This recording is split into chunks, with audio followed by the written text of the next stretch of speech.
Will history record it as the beginning of the end of the Labour Party as we know it? Jeremy Corbyn said today that all his MPs could face re-selection proceedings before the next election. His opponents reacted with dismay. It doesn't sound very kind or gentle to threaten to sack your workers, which is basically what Jeremy is proposing to do because the workers don't agree with him.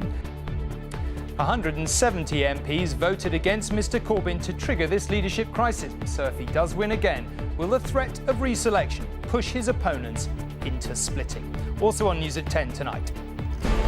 A new challenge to NATO. Trump says America's allies must pay their way or risk losing their security guarantee. A love letter from Paris. President Hollande tells the Prime Minister we should get on and leave the EU, and the sooner the better.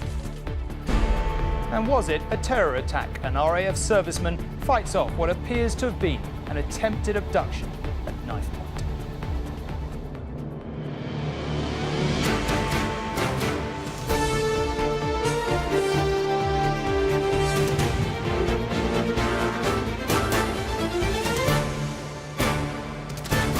This is ITV News at 10 with Tom Bradby.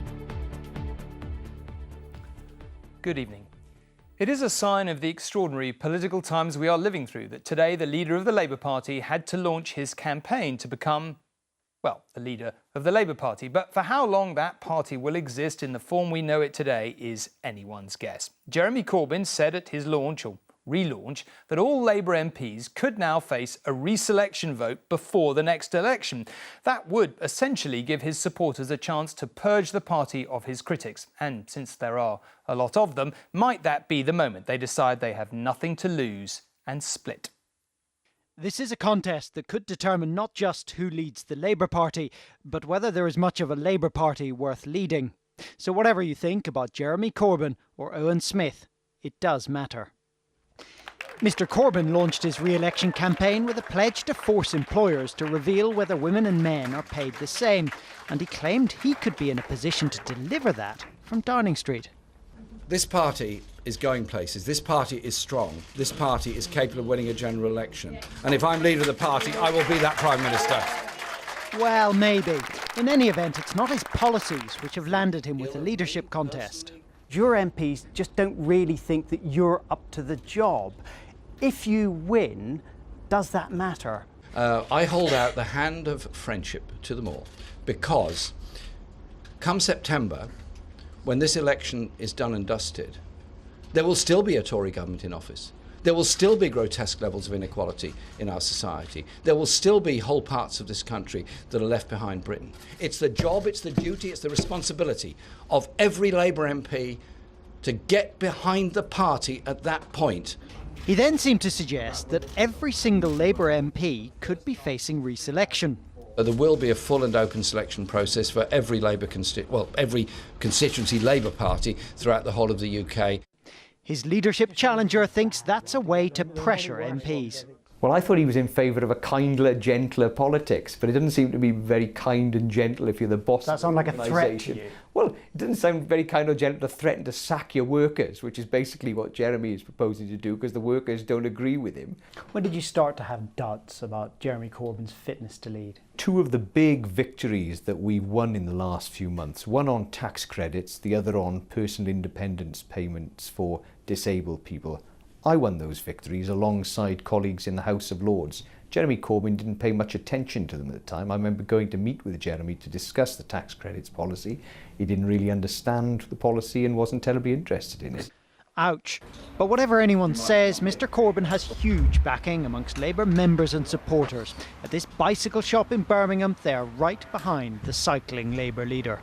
In the time since he's become leader of the party, he's won mayoral elections, he's won by-elections, he's stopped the working tax credits. There's a lot of things that have gone through because of his leadership of the party. I think he can win the next general election for sure. I wouldn't be rallying around him if I didn't think that he could win.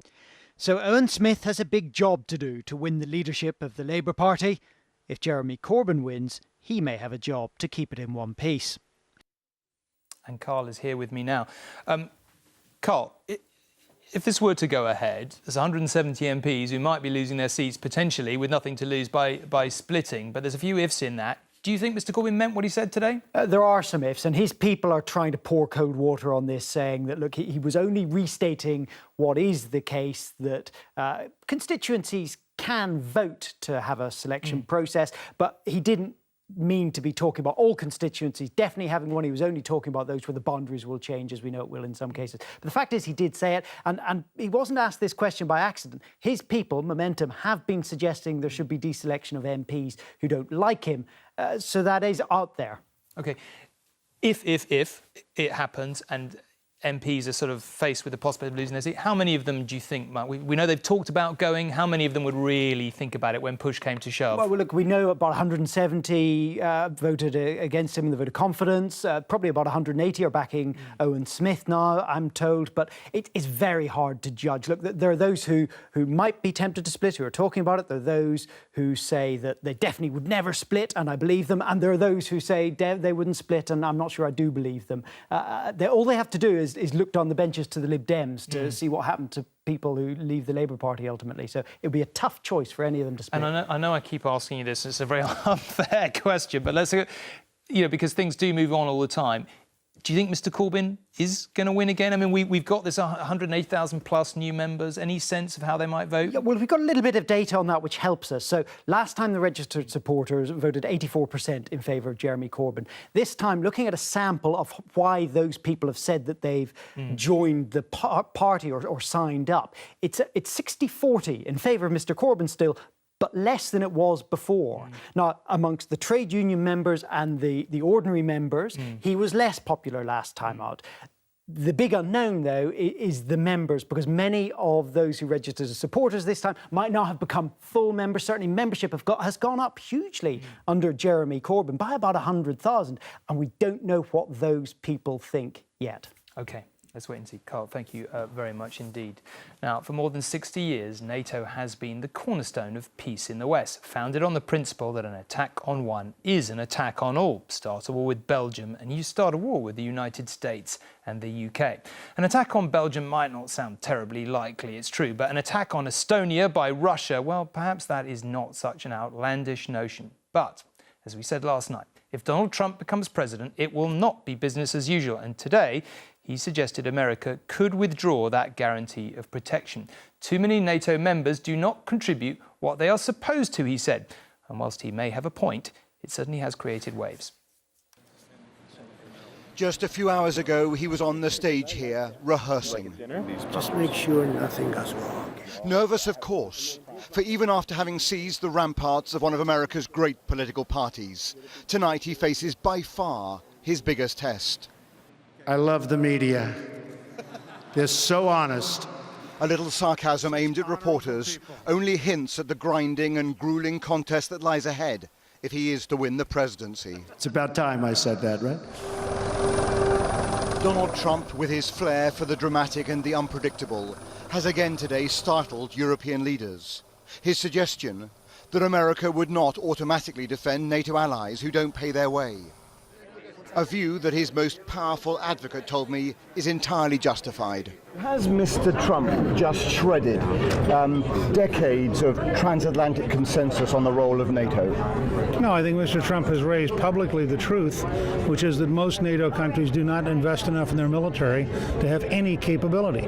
Other than Britain and France and maybe Germany half the time, the other countries can't defend themselves. And they have got to take this seriously. This is an alliance. It's not a welfare state handout. The United States cannot be the primary provider of defense for all of Europe. Our new foreign secretary in Washington today was trying to navigate his way past Trump's latest foreign policy controversy. That Article 5 of the NATO Treaty of 1948, the doctrine of mutual defence, is incredibly important. But in fact, Trump has previously been dismissive of NATO's future. Either they pay up, including for past deficiencies, or they have to get out. And if it breaks up NATO, it breaks up NATO. Tonight, though, his populist views will be under greater scrutiny than ever before. Already, the Republican Party's divisions have been on open display here. A key rival, Ted Cruz, refusing to endorse the nominee. If you love our country, and love your children as much as I know that you do. Stand and speak and vote your conscience. It led to jeers from the floor. And as Cruz left, delegates made clear where their loyalty lay. The challenge is not just about party unity. It is also the question of whether Donald Trump temperamentally, emotionally, can soften his harsh rhetoric. Which would you rather? What he says and how he says it is going to be critical. Trump is aiming to show Americans he is ready for the Oval Office. This feels good. Yeah. But those warnings to NATO allies are certain to add to fears in Europe about what a Trump presidency would actually mean. Well, Donald Trump's comments may have sent a shiver down the spine of some European leaders, but does he have a point? And if so, why? Well, NATO allies are supposed to spend 2% of their GDP on defence. America well exceeds that, spending more than 3.5%. That is more than anyone else. Britain exceeds the criteria too, but we are amongst only 5 of NATO's 28 members who do so. There are some major nations that fall short, including France, Germany, Canada and Spain. Well, let's go back to Robert Moore in Cleveland. Robert, I mean, as we were saying there, in one sense, Donald Trump does have a point, but do you think he would ever go so far as to actually withdraw the security guarantee? Well, I mean, remember, Tom, that Donald Trump has got to where he is today by saying things that infuriate the establishment, that are politically incorrect, that are sometimes provocative and outrageous, but which resonate often with Republican voters. If you ask Americans as they face, a crumbling infrastructure, for example, whether it's right that the US should pay a quarter of NATO's budget, whether they should help defend faraway lands, I think they'll be very skeptical of that. And Donald Trump makes exactly the same point about international trade deals as well. Of course, there's no way of knowing how Donald Trump would act if he won the Oval Office. He is kind of, after all, a complete political novice. But what we could say is this, that this Article 5 of NATO is such a fundamental part of kind of European security architecture that there would be tremendous institutional pressure to stand by it from Congress, from the Pentagon, from international allies. So we really can't know. It's just he has a different worldview from other presidential candidates. It's what so many Americans find so intriguing and what others find, frankly, frightening. All right, Robert, thank you very much indeed. There have probably been more enjoyable grand tours of Europe. After her meeting with Angela Merkel yesterday, Theresa May touched down in Paris today. The message from François Hollande: the sooner we leave the EU, the better. He warned of the dangers of uncertainty if the UK delayed its exit. But just as she did in Germany yesterday, the Prime Minister held firm. She insisted negotiations won't begin until at least the end of the year. For the second day in a row, a ceremonial guard of honour greets Britain's new Prime Minister as she walks into another of the chancelleries of Europe. But once again, all the talk was going to be about how to make these visits a lot less frequent. It was a getting-to-know-you session. No one in Europe will negotiate with the UK on anything substantive until we trigger Article 50. But they did agree that at least while President Hollande remains president, the border arrangements at Calais will remain untouched. At their joint press conference, Theresa May made her most positive comments yet about the future of EU citizens in the UK post-Brexit. In the future, I want to be able to guarantee the rights of those people, EU citizens living in the UK, and I would expect to be able to do so. And the only situation in which that wouldn't be possible would be if British citizens' rights in European member states were not being protected. President Hollande has often sounded angry with Britain since the referendum. Today, while urging things move quickly, he sounded more conciliatory. It's not at all about saying to the British people, you voted, you must take the consequences, you must be punished for your vote. It's not for us to judge, he said. It's you, the British people, who voted. C'est pas à nous de juger. Merci à tous. Thank you very much. Thank you. The body language was good, though it's clear President Hollande is being tougher than almost any other leader. There are others here, though, who are urging him to be much more constructive in his approach to the Brexit negotiations. Jacques Millard intends to be a candidate in next year's presidential election, an election which may well see the end of President Hollande. Many on the right here want to keep Britain as close as possible. I'm not so sure that we are going to block any commercial relation between the continent and the rest of the continent, which is the British Isles. I do believe that for us French, as we export a lot to Britain, our interest is to maintain Britain in a kind of free zone. But for the time being, it's with President Hollande that Britain is going to have to negotiate. And he sent Mrs May home with one message ringing in her ears. If you don't agree to our freedom of movement rules, you won't be enjoying the benefits of our single market. James Mates, News at 10, Paris. Well, President Hollande may be still talking relatively tough on Brexit, and it's certainly not in his interest domestically to give us an easy pass. But this isn't only for political reasons. France hopes to take advantage of some economic opportunities too, as Narina Hertz, our economics editor, explains. France is one of Britain's main trading partners. It's also one of its biggest rivals. If it wants to overtake Britain's economy, it could sell more champagne. But that's not its only option. A key sector that the French are clearly keen to encroach upon is financial services. The City of London is the world's most important financial centre, alongside New York. Global investment banks employ 70,000 people in London alone, and UK financial services are vital to the economy, contributing £67 billion in tax revenue last year. That's 11% of total UK tax receipts. France wants to grab as much of this lucrative market as possible, and in the process give Britain a bloody nose. The French government would love to see business move from the City of London to Paris for two reasons. Firstly, they just like to welcome the business. They'd like to see their own financial centres growing. Secondly, they want the British to pay a price for leaving the EU. But how would any new trade rules affect France's wine and spirits exports? Britain is the largest wine importer in the world, and it's France's second biggest export market for wine and spirits. And Brits buy €1.4 billion worth every year. If a new free trade agreement isn't reached, UK importers of French wines are likely to pay more tax and deal with more red tape. This is the first wine we ever bought. And this would be bad not only for French vineyards, but also for those buying French wine in Britain. There's going to be more bureaucracy, more paperwork. I don't want to stop bringing in my favourite wines. We might have to reduce the amount that we bring in and maybe the variety. That's sad.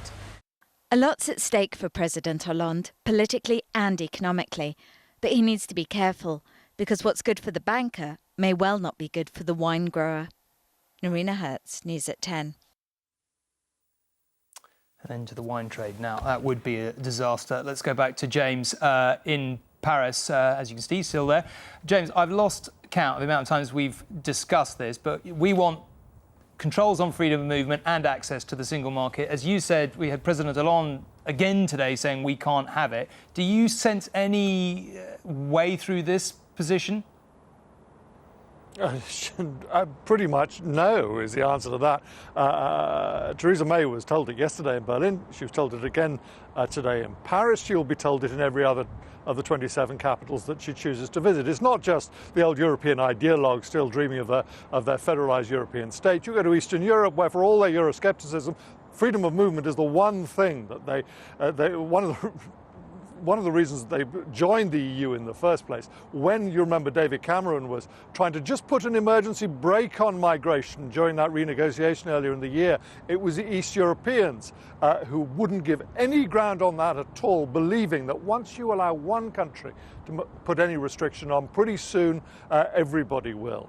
And on the other side of this, you've got Theresa May repeating again today that in the government's mind, the referendum, although it just asked leave or remain in the EU, that actually what people were asking about was, do you want to control immigration or not? Now, they have taken that 100% on board, and they see that as central to any future relationship with Europe. So squaring this circle really doesn't look easy.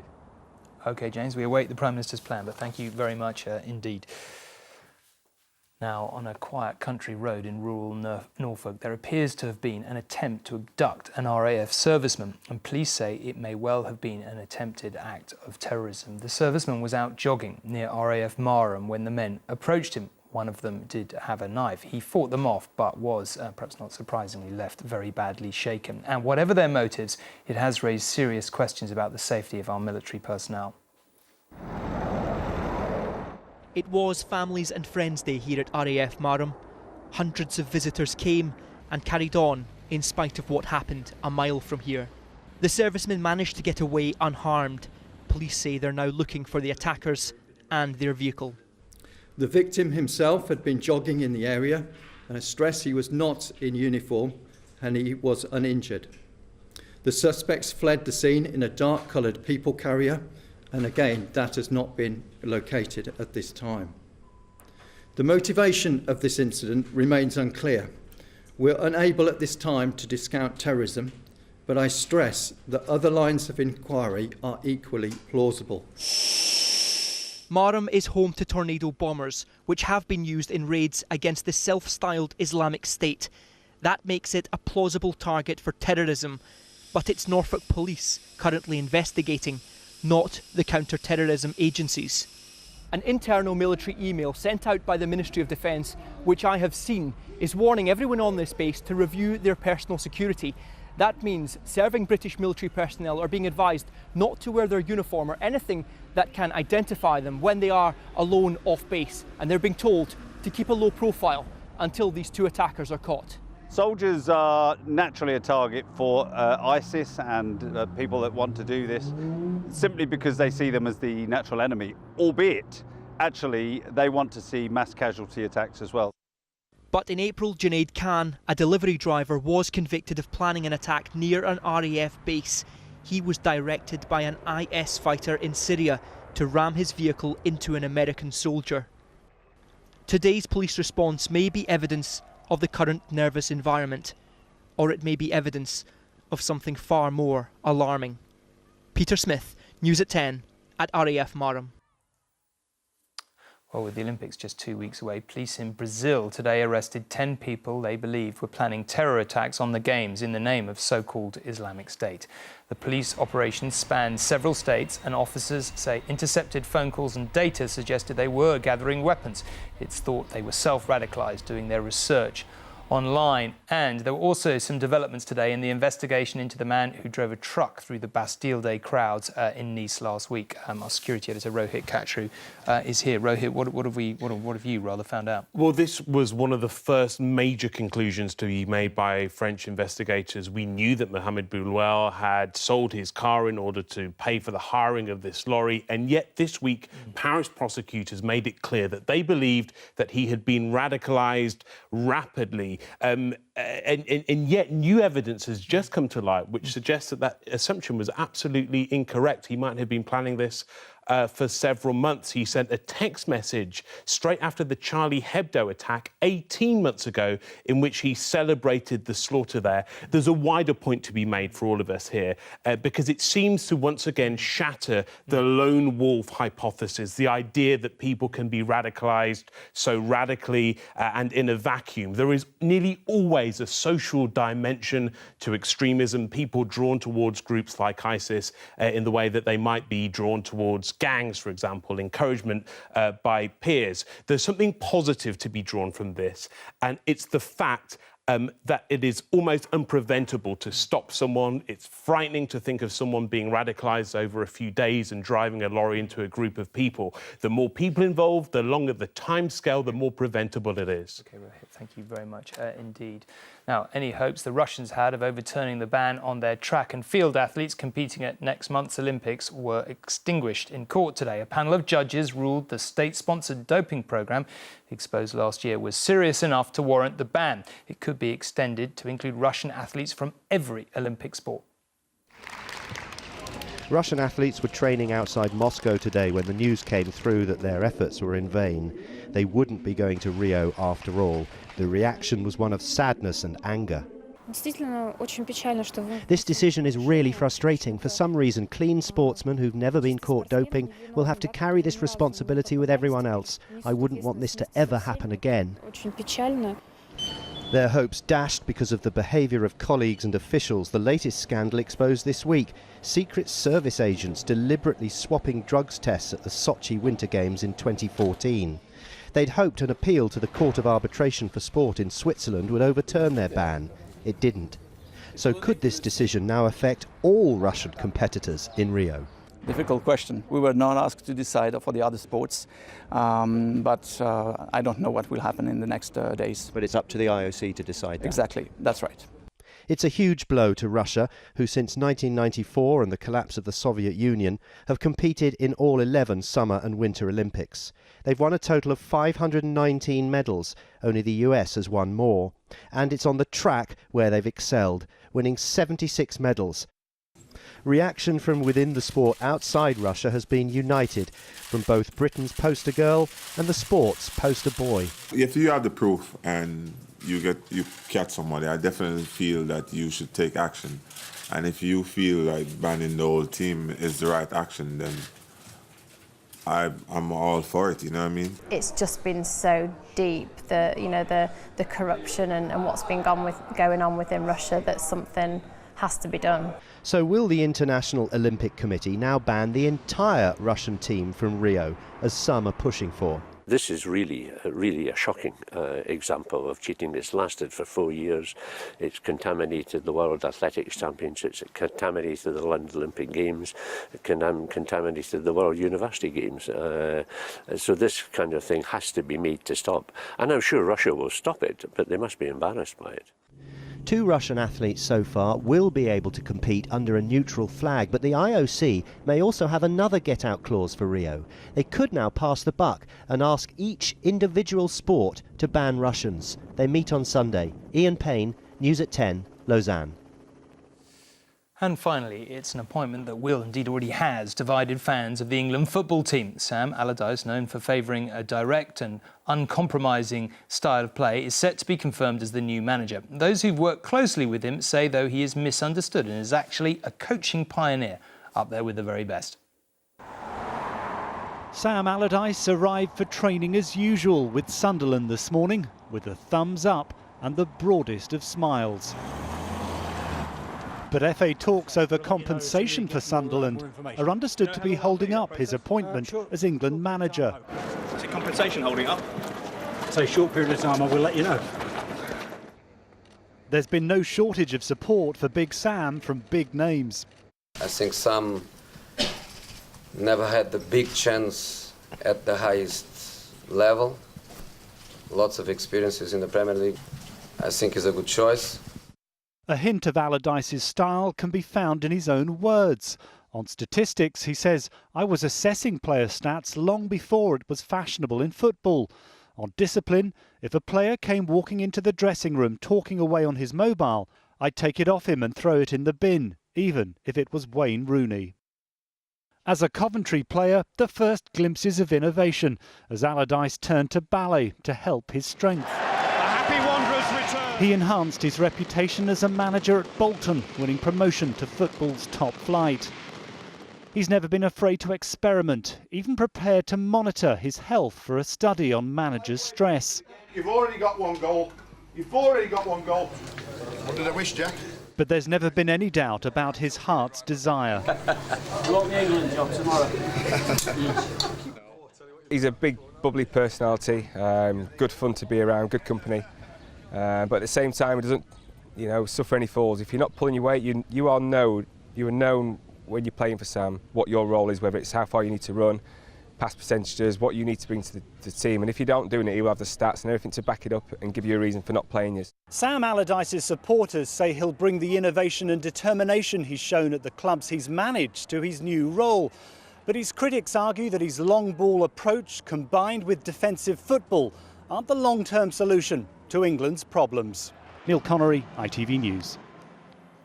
Well, we will see. I guess that's it for tonight. Nina is here tomorrow. I'll be back on Monday. For now, good night. Thanks very much for watching.